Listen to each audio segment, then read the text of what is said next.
Le TGV de Clermont-Ferrand, qui est parti de chez lui ce mercredi, va poursuivre son effort en solitaire et distancer le Danois. À 17 km de l'arrivée, peut-il résister au rythme du peloton? Et l'équipe Jumbo-Visma qui est en ordre de bataille avec Robert Racing notamment, Tom Dumoulin, Sepp Kuss et évidemment Primož Roglič sont à l'abri.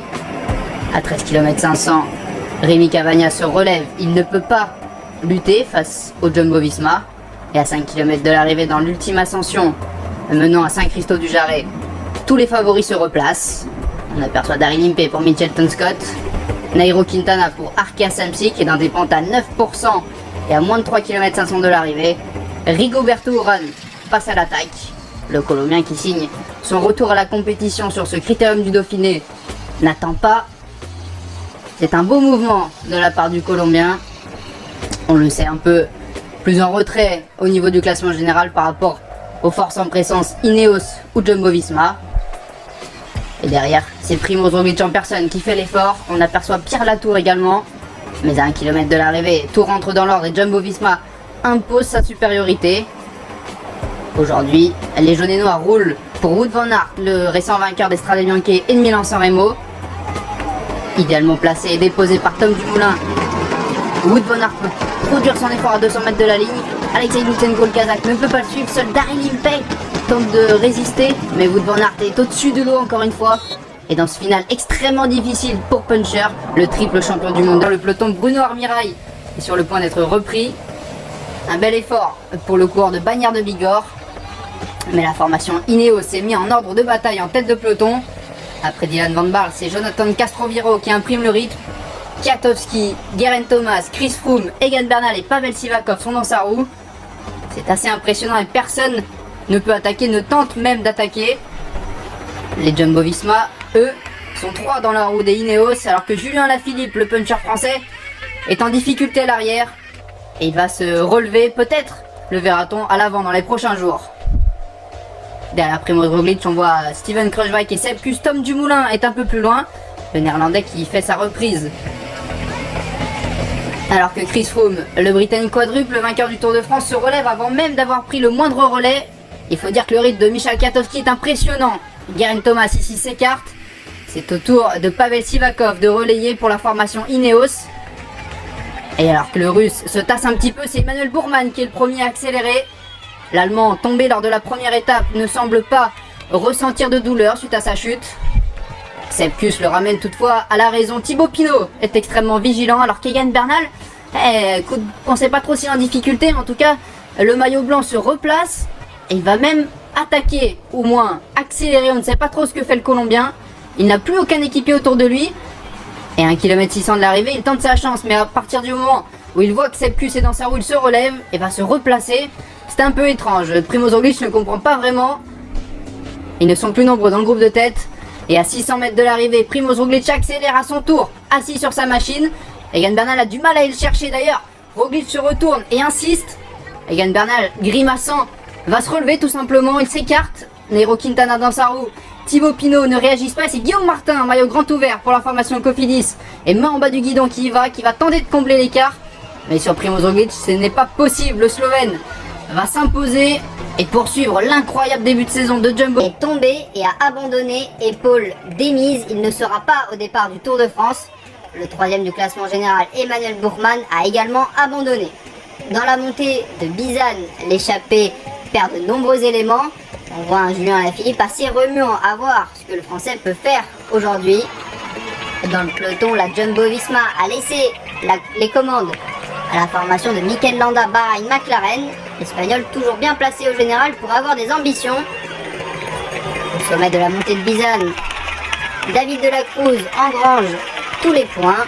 C'est ce qu'il a fait tout au long de la journée, ce qui lui permettra de revêtir le maillot de meilleur grimpeur. Il va le chipper à son équipier Davide Formolo. Nairo Quintana ici, 9ème du général, est bien présent, mais il va juste prendre un bidon. Pas d'attaque pour le Colombien qui se contente entre guillemets de suivre, mais ils ne sont plus nombreux à pouvoir suivre dans la montée de Bizane. Après l'ascension de ce col, une descente rapide et une petite vallée avant d'attaquer la montée finale vers Megève. Au sein du peloton, on a récupéré pas mal de coureurs. On voit notamment le maillot vert de Wout van Aert en tête de peloton. En compagnie de Robert Gesing qui sont revenus dans la descente et vont apporter du soutien à Primož Roglič qui est également tombé au cours de l'étape. La montée finale vers Megève et l'attaque de Kenny Elissonde, le français de la formation Trek Segafredo, est le premier à tenter sa chance, lui qui n'a plus gagné depuis un succès d'étape sur les routes de la Vuelta, c'était au sommet de l'Angliru. Kenny Elissonde qui va rapidement être pris en chasse par David de la Cruz, décidément bien en jambes aujourd'hui.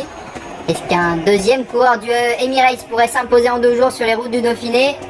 Ce n'est pas gagné, il reste 5 km 500 et derrière ça bouge avec Lennart Kämna, l'Allemand, le jeune Allemand, 23 ans seulement, qui s'était déjà mis en évidence la veille dans la montée finale. Il avait attaqué le groupe des favoris, lui l'ancien champion d'Europe et du monde junior de contre-la-montre, qui est dans les pelotons depuis très jeune. Il a déjà fait 3 saisons au sein de la World Tour Sunweb.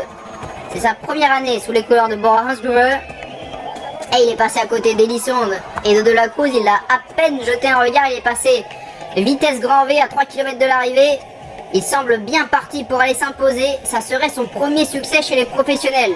Lui qui en 2018 avait fait un break de 5 mois en plein milieu de la saison après Milan-San Remo pour réfléchir à l'avenir qu'il souhaitait donner à sa carrière. Eh bien l'avenir est doré aujourd'hui pour Lennart Kämna qui vient s'imposer et qui permet à Bora Hansgrohe de retrouver un peu le sourire.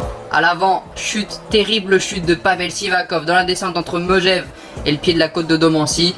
Le plus français des Russes tape violemment le bitume alors qu'il tentait de suivre Julien Lafilippe. On voit que la chaîne n'est plus en place, le dos complètement troué, le maillot. Ah, ça fait mal de voir Sivakov comme ça. Il arrive à repartir, il chasse Julien Lafilippe qui lui poursuit son effort. Au sein des poursuivants, on voit le maillot vert, décidément intenable, de Wout van Aert, vainqueur de la première étape, qui roule pour ses équipiers Sepp Kuss et Tom Dumoulin. Pavel Sivakov a repris sa marche en avant et revient sur Julien Lafilippe. Décidément, le Russe a un caractère. Thibaut Pinot, lui, a aussi un geste d'humeur. C'est impressionnant de voir ça. Le franc-comtois n'est pas à son aise aujourd'hui. Il faut dire que l'attaque de Tadej Pogačar l'a mise en difficulté. Le Slovène est parti à l'avant en compagnie des Colombiens Daniel Felipe Martinez et Miguel Angel Lopez. Ils sont donc 5 à l'avant avec 1 minute d'avance sur Thibaut Pinot et Guillaume Martin. Ce qui veut dire que Daniel Martinez est leader provisoire de ce Dauphiné. Et devant, ça ne rigole pas du tout. Alaphilippe et Pogačar font la descente. Les Colombiens sont un peu en retrait. Pavel Sivakov est prudent. Il faut dire que le trou béant qu'il y a dans son maillot lui rappelle un mauvais souvenir quelques minutes auparavant.